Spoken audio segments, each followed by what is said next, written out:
This is the video about the lab analysis for the thin lens. So you have a source here, and that's sort of the bulb.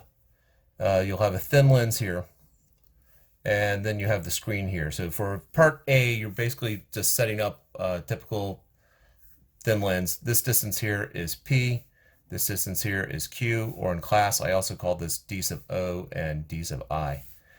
So once you have the image focused here, and you know this position, and this position, then it's a simple 1 over P plus 1 over Q equals 1 over the focal length. So if this is 50 centimeters and this is 30 centimeters, and I'm just making numbers up just because I don't, well, just because, then I have 50 reciprocal, 30 reciprocal plus, and take the reciprocal of that, and you would get a focal length of 18.75 centimeters. It's positive because it's a converging lens, and the math works out that way. So if this is at 100 centimeters, this let's make that 90 centimeters. So if that's at 90 centimeters, that's at 40 centimeters, and that's at 10 centimeters. So that's why this distance is 50 centimeters, and that's 30 centimeters, just the difference.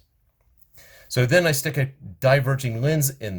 So what's happening is light comes in from the source here. It comes in and then sort of bends inwards. And you get the inverted image. Go with what I'm trying to say.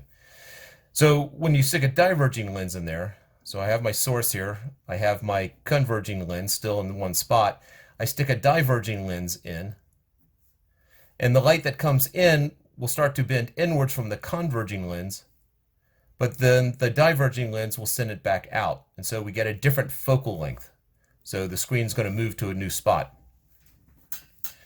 So because the image from the converging lens was here, so if that is at 50 centimeters, that was at 90 centimeters, that's at 40 centimeters. The image of the converging lens is the object of the diverging lens, and so we treat it as if there is an object here at the 10 centimeter mark. So that would be that is the image of the converging lens, which is the object of the diverging lens. Now, because we chose this to be the positive side and that's the negative side, this distance right here becomes the P for the diverging lens. So if that's D sub, that would be D sub O for the diverging lens. Why don't we just call it D sub O2? We'll call that D sub O1 and D sub I1. This is D sub O2. That would be D sub I2. So whatever the position of the screen is here, that is the position here, this distance. So if this lens is at, we'll just say 30 centimeters, that's the position, is at 30 centimeters.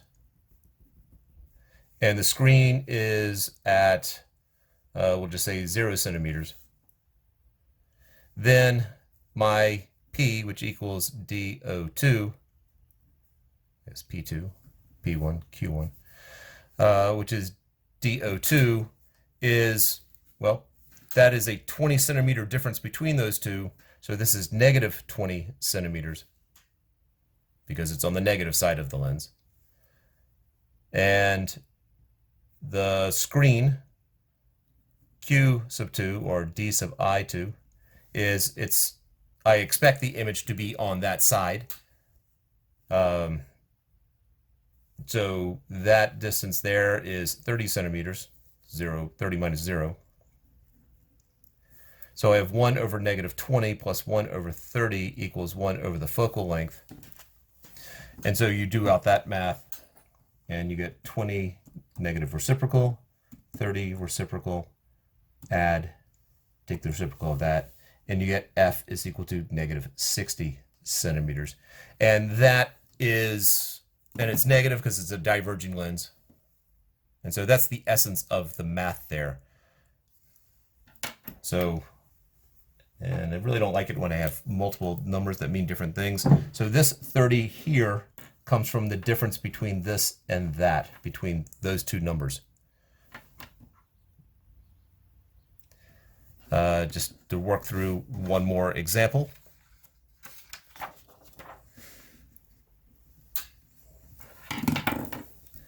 I have this set up at 90.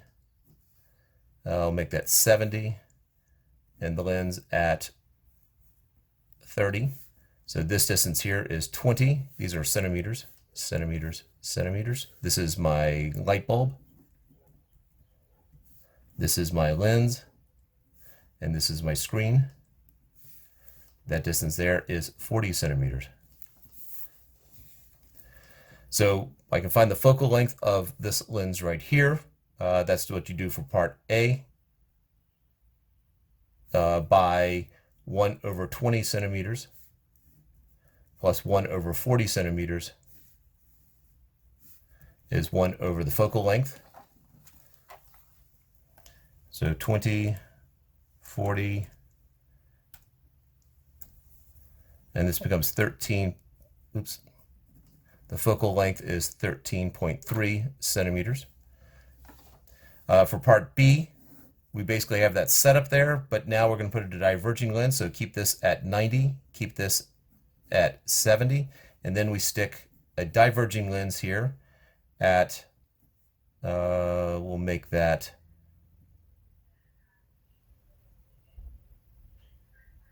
45.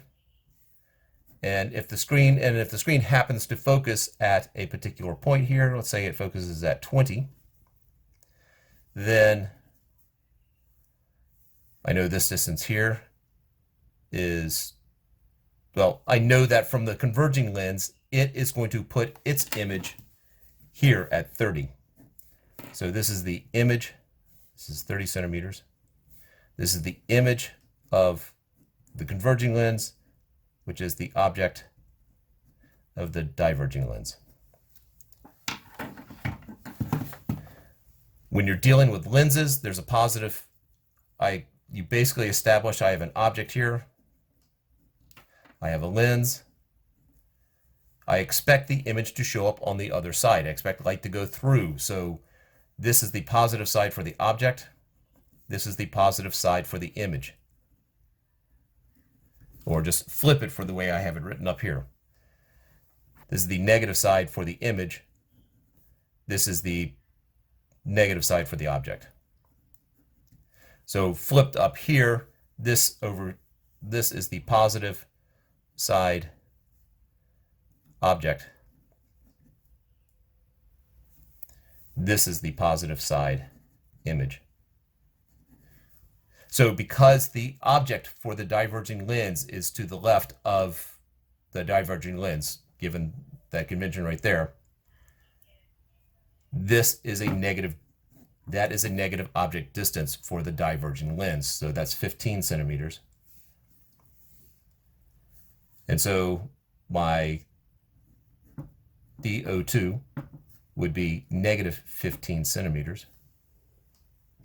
The image is on this side, the positive side of the image for the lens.